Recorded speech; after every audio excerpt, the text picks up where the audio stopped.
I hate everything about you, Grandma. We want to live just as a family, so get out. Aurora, my eldest son's wife, yelled at and started throwing my belongings around the room. Seeing this, my younger son's wife, Evelyn, seemed to make up her mind and said, "Hannah, then please come to our house if you'd like." She said this while taking my hand. It seems like Evelyn had a plan. My name is Hannah, and I'm turning 75 this year. I've been working with flower arrangement since I was young, and I rent an old house in the neighborhood to run my flower arrangement classes. I don't like being too strict with my teaching, and although there are rules to remember, I think it's enough if everyone enjoys arranging flowers together. Perhaps because of this approach, my classes have become quite popular, and it's hard to get a reservation. Until a few years ago, I mainly taught local women. Why not teach flower arranging to tourists too? Evelyn, my younger son's wife, suggested. Evelyn married my younger son 2 years ago. She's always cheerful and energetic, loved by people of all ages and genders. Her youthful appearance has made her a favorite in the neighborhood. She doesn't have children, but has been a great support to my younger son and is a wonderful wife. Thanks to Evelyn, my flower arrangement classes are on track, attracting members even from neighboring towns. I always wanted to work as much as possible in my later years and not be a financial burden to my sons. My husband still works as a tax consultant at 70, so I too wanted to have a job. So it's a blessing that my flower arrangement classes are popular and provide a stable income. However, my biggest worry is Aurora, the wife of my eldest son with whom we live. Aurora married my eldest son Matthew 5 years ago, but I've always felt we didn't get along. Their marriage was a shotgun wedding due to Aurora's pregnancy. Thinking they would be financially strained, I suggested they live with us for a few years until things settled. Matthew was initially happy with this, but I soon regretted it. Aurora has a tough personality, evident in her every word, whether she's speaking to me or my husband. Matthew seems completely under her thumb. Although she's married to Matthew, whom I cherish, it seems to her I'm just an annoying presence. Aurora, while a housewife, hardly does any housework. I took care of the chores when the baby was born, expecting her to take over eventually, but years later she still doesn't. It's as if she sees me more as a housekeeper. The shampoo in the bathroom is gone. Sorry, I didn't notice. Please be more responsible. I'm busy with the kids, you know. I'm sorry. That's how it was. Aurora would find something and immediately complain to me. I understood she was busy with childcare, but to me, it seemed she just lounged around watching TV all day. Of course, Matthew, her husband, never said anything to her. He always put his wife before his parents, letting her do as she pleased. Running my flower arrangement classes 5 days a week, and then doing household chores was becoming increasingly difficult with age. My husband would come home from work, see me doing chores, and worry if I was getting too tired. He has always been a workaholic, but was very lenient with the kids. He rarely opposed what they wanted to do and never raised his voice. Now, I wonder if that leniency has led to unfavorable outcomes. Maybe I was too indulgent, he said, looking sad. I was starting to think about finding a new place for my eldest son's family so my husband and I could live quietly by ourselves. One day, after shopping and preparing lunch, I noticed it was noisy outside. There seemed to be several families having fun. Suddenly, the front door opened and those families entered our house. "Excuse us." Come in. The house is a mess, but make yourselves comfortable. Sorry for dropping by like this." "It's fine, don't worry about it." With that, Aurora ushered the other families into the living room.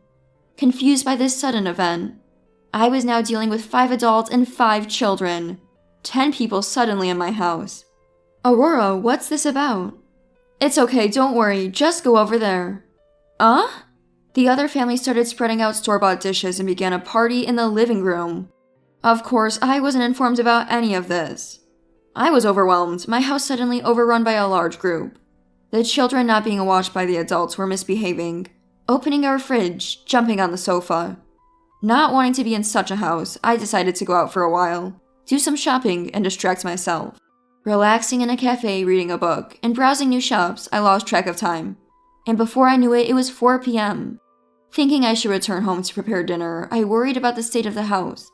When I got back, I could still hear the noise inside. They haven't left yet. Feeling heavy-hearted but knowing I had to ask them to leave, I entered the house and approached Aurora. Then she said something unbelievable. "Oh, these people are staying over tonight." "What? But the rooms are—" "We'll use your room for them, so you should stay in a hotel tonight." That's absurd. Suddenly faced with such an unreasonable demand, I was at a loss. I immediately called my husband and explained the situation. Even he was shocked, saying, "What?" But it seemed like there was nothing he could do since other families were already at our house. So I contacted my younger son Robert and decided to stay with him for a day. Robert, having heard the situation, was surprised by Aurora's domineering behavior but gladly agreed to let us stay. "Sorry for calling out of the blue." "Don't worry about it. I'm often away for work, and Evelyn will be happy to have someone to talk to," he said, comforting us. "It must have been hard for you. You can stay with us as long as you need." "Thank you, that's a relief." "But what about Aurora? Didn't she say anything to you, Hannah?" I was just as shocked. "Actually, we've been having trouble too." Evelyn then began to talk about the troubles with my eldest son's family. It turned out that the younger son's family had lent them money. They weren't exactly well off, but since they didn't have children, they decided to help out a bit. However, the repayment deadline had passed, and they were making excuses not to pay back. Especially Aurora, who even got angry and made excuses, causing quite a problem. The younger son and his wife. "We'll just consider the money we gave as a gift and let it go." It seems that they have decided to go with that idea. I wish they could pay it back, though. It was a significant amount. "How much did you lend?" $10,000. "What? Such a large sum? I've been giving them money every month, too." "Really?" "I, too, have been giving my eldest son money every month. Since my grandchild was born, I thought they might need it, so I gave them $1,000 monthly, yet they still seem short on money. Of course, they don't pay rent since the house belongs to my husband and me. It was a mystery where all that money was going." A week later, after finishing my flower arrangement class and returning home, I saw a white truck parked in front of the house. "What's this?" Curiously looking, I saw workers who seemed like contractors coming out of the house. "We'll contact you again once we have the estimate." "Okay, thank you so much," Aurora responded with a smile. "Aurora, what's happening?" "Oh, nothing really." Aurora acted as if she wanted to keep it from me. "But they were talking about an estimate." "Well, we're planning a home renovation. That was the estimate." Her shocking revelation made me raise my voice. "What? I haven't heard anything about this. When was this decided?" "It doesn't matter when. The house is old, and we're making it more comfortable to live in. But we don't have that kind of money." The first thing that concerned me was the issue of money. I couldn't believe my eldest son's family, who always relied on me, would pay for the renovation themselves. "For the comfort of our family, please take care of it. We don't have the money to pay," Aurora said. That's absurd. Unbelievably, Aurora had decided to renovate the house without consulting me or my husband. Our house, indeed old, didn't urgently need renovations. There were no steep stairs or significant level changes. Upon asking, it turned out Aurora wanted to remodel the rooms to make them stylish. She felt embarrassed living in an old house while her friends had trendy homes. Her childish reasoning left me speechless. Moreover, I had been thinking about asking the eldest son's family to find a new place, but Aurora's plan suggested they intended to stay long-term. The thought of living together for many more years made me feel gloomy. Reaching my limit, I decided to vent to Evelyn. Both of us troubled by the eldest son's family, it had become easier to share our frustrations. She started talking about renovating on her own? Unbelievable! Yes, and it looks like we're expected to pay. Is there any way to stop her? After I said this, Evelyn seemed to have an idea. Let's teach that couple a lesson. How? I have the perfect plan. Let's fight back now. Saying this, Evelyn began to devise a strategy with an excited look. A week later, Evelyn came to my house. She had some kind of recording device in her hand. Aurora, when will you return the money? What? I can't right now. We have a child after all. Aurora refused to repay the borrowed money, using her child as an excuse. Frustrated by her attitude, both Evelyn and I grew increasingly irritated. Well, our grandchild is starting elementary school soon, so perhaps it's time for you to move out. I'm getting old and want to live peacefully. What are you talking about? We're about to renovate. There's no way we're leaving.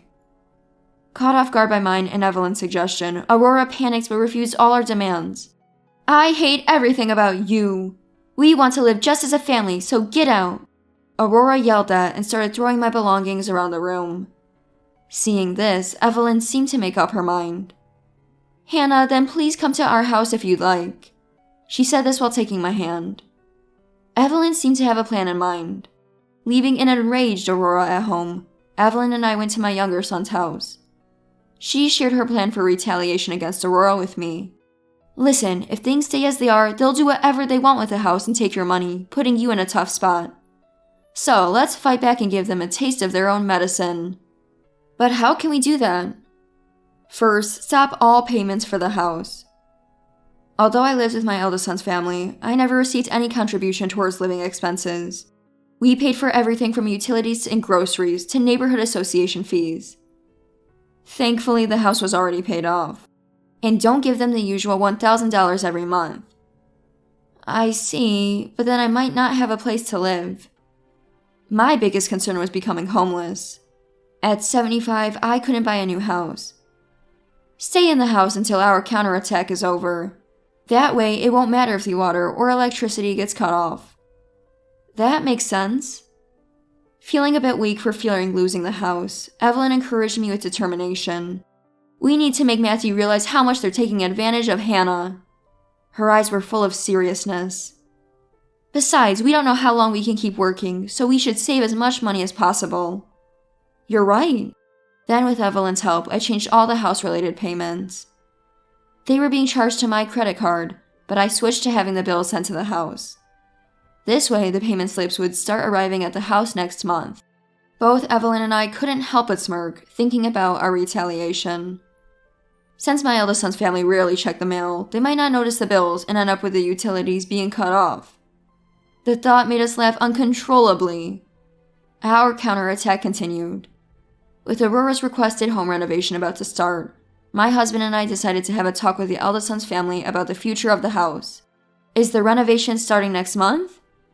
Yes, but do you still have complaints? Aurora's mood soured instantly when the renovation came up. It's not about that. As you said, the elderly should pass their homes on to the younger generation. So we've decided to give this house to Matthew and his family. My husband spoke the words he had thoughtfully prepared. The eldest son's family began to celebrate as if they had been waiting for this moment. Yes! Finally, the house is ours. Lucky us. Just so you know, if you ask for it back later, it's not happening. While I felt like sighing at their reaction, I continued the conversation about the renovation. You can remodel the house however you like, I told them. Young people have their own tastes, my husband added. At this, Aurora's face lit up with a smile. Of course! Now that you're no longer residents of this house, could you please leave quickly? This is our house now. Leave, she says. Make sure to move out your stuff quickly. Despite being irritated by Aurora's attitude, I reminded myself that this was all part of our retaliation and held back. Soon after, Evelyn helped me pack our belongings and move them to my younger son's house. I'm always causing trouble for you. What are you talking about, Hannah? The real counterattack is just beginning. While talking like this, we moved our belongings into the house. The estimate from the remodeling company had already arrived, and both my younger son's family and I were shocked at the amount. Not just changing the wallpaper and flooring, but they planned to relocate stairs and change the layout. The cost was as much as building a new house. Can they even afford such an amount? Probably not, but it's their own doing. I can't believe they're expecting us to pay for this. Due to Aurora's insistence, the remodeling was almost a complete overhaul of the house. The contractor even said it would be cheaper to buy a new house. But the eldest son's family, thinking we would pay, seemed to be moving forward with the renovation to their liking. Aurora spent her days not doing housework, but poring over interior design magazines. Seeing her like this made me want to start a retaliation right away. We had already informed the remodeling company about their payment. We are giving the house to our son and his wife, so please charge them for everything. The amount in the estimate is fine. The company agreed, and once a significant down payment was made, the work would begin. The down payment was over $10,000. I doubted Matthew and Aurora had such money, but I decided to watch how things would unfold. A few days later, an infuriated Aurora came to my younger son's house. "What is this about us having to pay? Why?" "Why? We told you to do as you like since we're leaving," I replied. "You both seemed happy about it. You said you'd pay for the remodeling. You don't have anything else to spend your money on, so use it for your son and his wife." "Why would I?"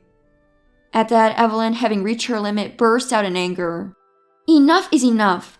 You've been making Hannah and her husband pay for everything, and you still want more? They've been paying your rent, groceries, and even giving you $1,000 every month. Did you know that? It's only fair that you pay for the renovation since you told Hannah to leave." Aurora seemed shocked to hear about the $1,000, her face showing confusion. $1,000? What is that about? "Didn't you know? Maybe your husband was using it secretly. Birds of a feather," I said sharply, adding insult to injury. "I'm sorry, but from now on, we won't be giving you a single dollar." "No way. Why?" After I said that, Aurora left, looking frustrated. Since then, I haven't given my eldest son's family any money. Apparently, Aurora had to apologize to her relatives and borrow money to pay the down payment to the remodeling company. I'm sure they have no intention of paying it back. Now that they've kicked me out and got the house, they have to manage all the expenses they used to rely on me for, and life seems to be getting tough for them. Aurora has to work without any days off, as they're financially strained. The relationship between my eldest son and his wife has deteriorated due to financial issues, and they apparently fight almost every day.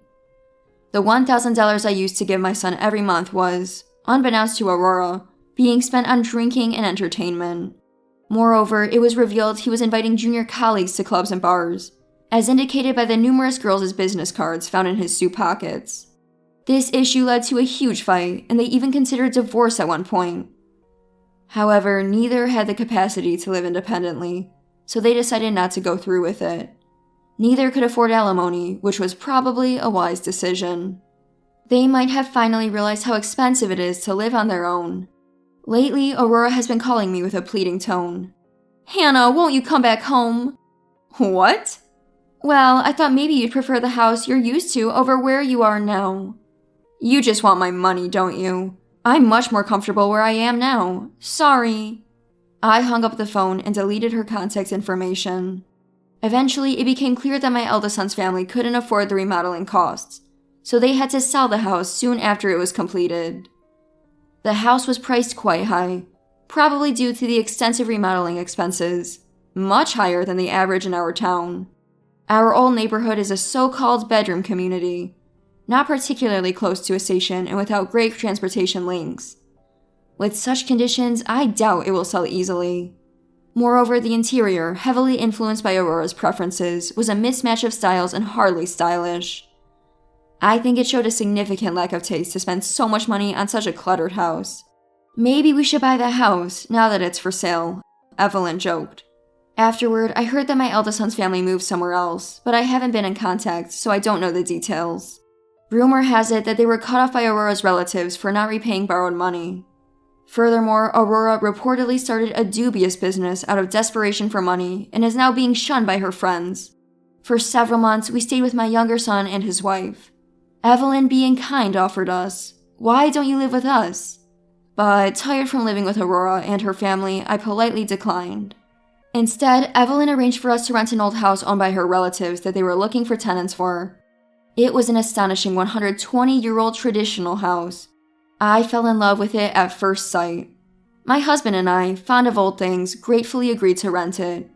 We were offered an unbelievably low rent as family, which we deeply appreciated.